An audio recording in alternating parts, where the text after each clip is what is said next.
the Asaba of Asaba, His Royal Majesty Epiphany Azinge, and the Isama Ajie of Asaba Chief Chuck Chukwuemeka Nduka-Eze have renewed calls for national recognition of the victims of the 1967 Asaba Massacre, where they made this appeal at the London premiere of the film The Asaba Massacre, a moving historical production that revisits one of Nigeria's darkest chapters to honor hundreds killed in the Asaba Massacre at the inception of the Nigerian Biafran Civil War. Jemima Bolokor reports.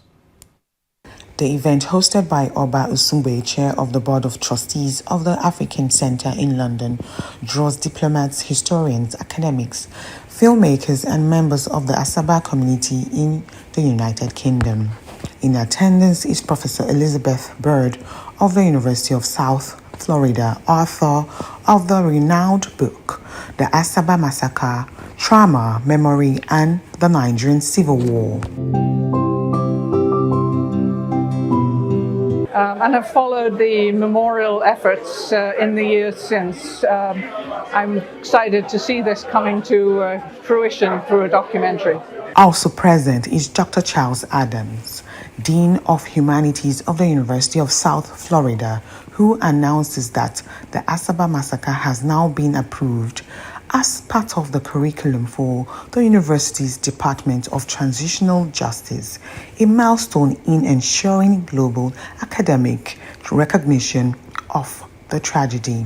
To gather interviews about the Asaba Massacre, and those interviews helped to form the basis for the documentary that we are here to celebrate today. The Asagba of Asaba describes the film as a profound reminder of sacrifice and resilience, urging President Bola Ahmed Tinubu to immortalize the victims through an official presidential apology and the establishment of a federal university in Asaba. He says Asaba's transformation from a quiet riverside town into one of the fastest growing capital cities in sub-Saharan Africa is a testament to the blood of its martyrs. It is no longer going to be an apology to Asaba people.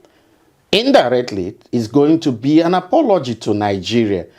And in that regard, we can now say that the 3 R's that were preached after the end of the war in 1970, we have now been able to come to terms with them in the sense that there is now full rehabilitation, and there is full reconstruction, and there is full reintegration.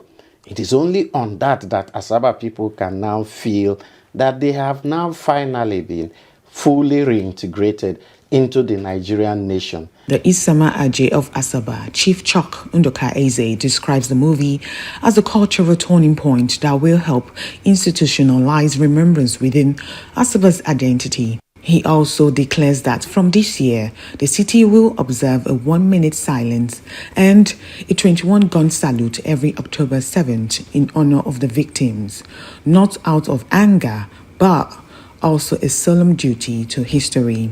And those who did it felt, oh, we have cleared the place, we have decimated them, they can never rise again. But 58 or 59 years later, Asaba is a thriving city of the Delta region. It's the capital city of the Delta region.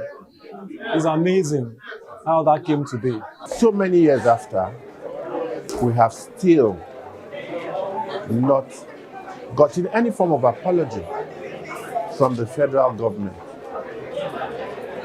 about what happened on that day. Organizer says the films aim to preserve historical truth, promote reconciliation, and educate future generations on the importance of justice, unity, and national healing. The premiere receives a standing ovation, with guests describing it as both emotional and enlightening. From London, Jemima Bolokor, Arise News.